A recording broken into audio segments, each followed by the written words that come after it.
Self-improvement can be exhausting. It can feel like you're going nowhere at all.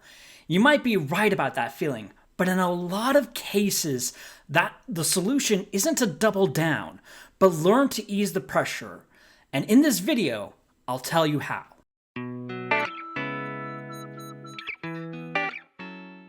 As I've shared plenty of times before, I started diving into self-help at around 2015, with the hopes of fixing my life, finding stability, and simply being in a better position with my life.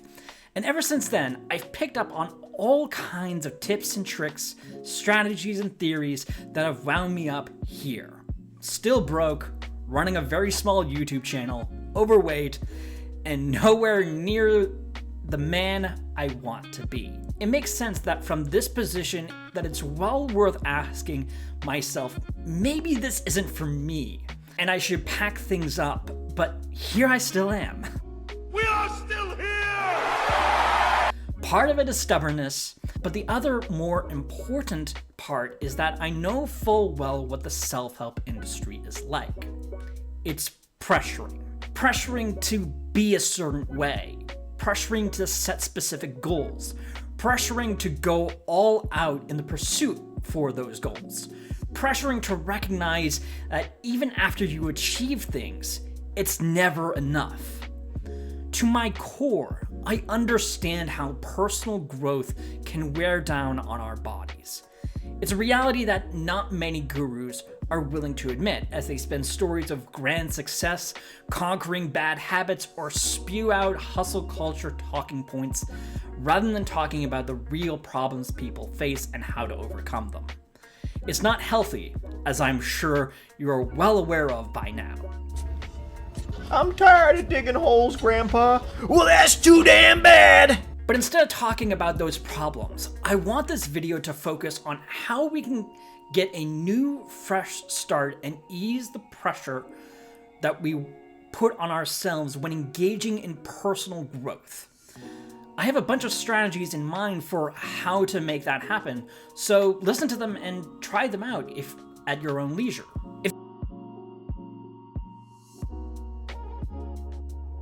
This video will get you to try anything from this list. Let it be this particular strategy. Self-introspection. I say this because as people, we don't tend to practice this a whole lot, despite having an entire industry that cares about us as individuals. People see different qualities and attributes about us that we may not recognize that we have. That, or we make up certain attributes that we're certain we have, like the ability to multitask or being a great listener. This doesn't mean that we're terrible people or are complete frauds when those things contradict ourselves, but rather that we're ignorant about who we are, what we want in our life, and what we really desire from all of it. This is crucial because, unlike myself, a lot of gurus will see this as an opportunity to provide a direction for you to go through instead. A direction that you are convinced to care about and desire, even though deep down you don't want that. A direction that leads to more pressure or dissatisfaction in your own life as you become someone that you don't really want to become, or you're going down a way that isn't right for you, or that you feel isn't right for you. I don't feel so good. One of the ways to really counter all of that is through self-introspection. But even if you're not in that situation overall, self-introspection is still helpful, for it will give you a stronger sense of direction to go in nevertheless. Doing this as simple as asking yourself questions and checking if the answers actually speak to you in any sort of way.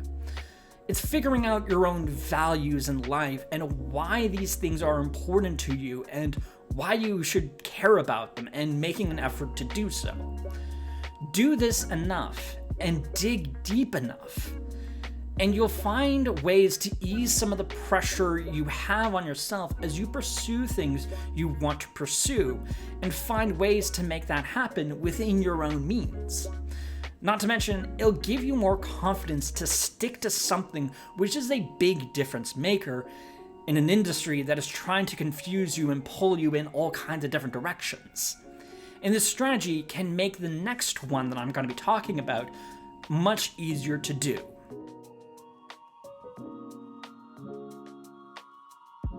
Self-introspection is so important because it can also set the bar for you in addition to giving you a better read on your own skills and capabilities at this point in time.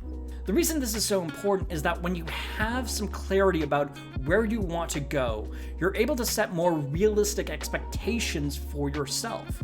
It's important especially in times where you've already made attempts towards your own goals and failed, or struggled with various setbacks. Because in those moments, you can generally piece together how long something is going to take rather than wonder about the end result. This is fine. You have some more practical experiences that can also make a huge difference too. One thing I've learned over the years with setting goals is that we do have a tendency to overextend ourselves at times. There's nothing wrong with having desires, of course, but with experience and practice, we tend to get a better grasp on what we're dealing with and what our current efforts are and how long certain things actually take, so we can be more realistic about how productive we can actually be and what is actually reasonable of an expectation for us and what's going to be giving us more of a proper challenge and what's going to be too easy for us. As a result, you're able to set much clearer expectations for yourself rather than put an arbitrary benchmark in the hopes that you'll get that to happen at certain points in time. To practice this fully comes down to a matter of digging into those expectations specifically and asking yourself if these are actually reasonable things that you can achieve within a specific time frame or not. Beyond that, it can also get you to look at what you've accomplished thus far and show some appreciation for it, which can make future results far more satisfying too.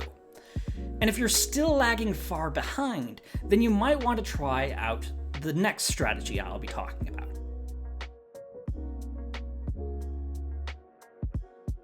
One of the reasons I've been at this for so long is due to this specific strategy: readjusting goals. Telling myself that changes in goals doesn't symbolize giving up or quitting. Readjusting goals is a means of acknowledging where you currently stand and easing some of the challenge that you placed on yourself.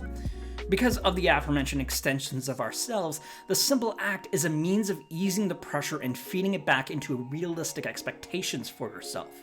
This doesn't mean that you should give up because you're not capable of getting something done right now. But rather, since you've learned new information about what you're pursuing and about yourself, it's better to adjust to account for that. All it takes is a little push. That, or at the very least, make sure that what you're chasing after is something that you want and are capable of doing so right now. Part of the problem with why we put so much pressure on ourselves is the fact we chase after things with no real purpose in mind, or that we're overexcited and hype ourselves up and overextend. And this last strategy will only further the benefits of doing all of these things that I'm talking about.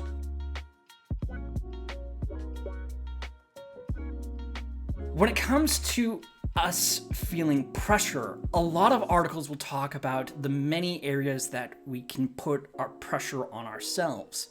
Seeking validation or prove yourself worthy around others, fear of failure or judgment, perfectionism or too high standards are some of the many examples of how we're putting so much pressure on ourselves. The list goes on and on about these kinds of things. But one solution that I like from these kinds of articles is the push for self-compassion and having empathy for yourself. Part of the reason I like this is that having self-compassion feeds into all the other things that I've been talking about up to this point. When you're able to understand who you are and aren't passively reacting to things that are happening around you, you get clarity and a stronger sense of direction in your life and stability.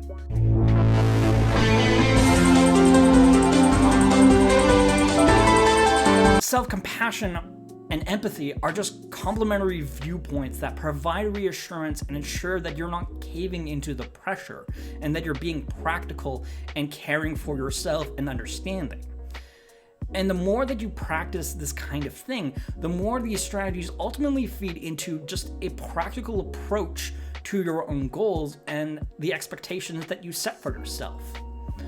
Because at the end of the day, we are destined for greatness.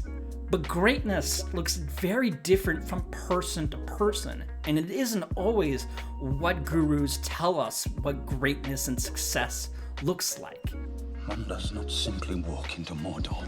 In the early stages, reminding yourself to pause, explore yourself, and give yourself some slack when you experience a setback or you fail at something allows you the chance to focus more on the problems you're facing rather than ruminate over the outcomes or the situation that you're in.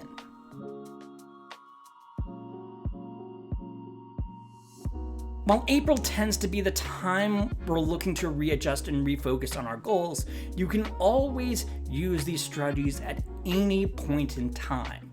You're not fully restricted to doing them in a particular moment or waiting for the right moment to do these kinds of things.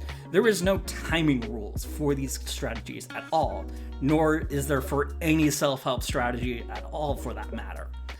After all, the paths that we walk on and our journeys are all very different from one another.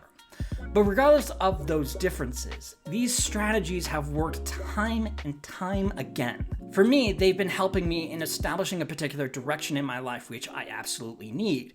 But also, I find useful as I figured out that spelling out my direction and explaining it to myself tends to help me more than just going with the flow and winging it. And I'm sure for a lot of other people, they feel the exact same way. They need a direction, and having a practical approach to these things really helps. Even for people who don't really think in this precise way, giving yourself some anchor points can allow you to pause and consider how effective your strategies are and whether you're good to keep going or if you need to make some adjustments. All of our journeys are long and arduous ones, with so many different challenges and setbacks.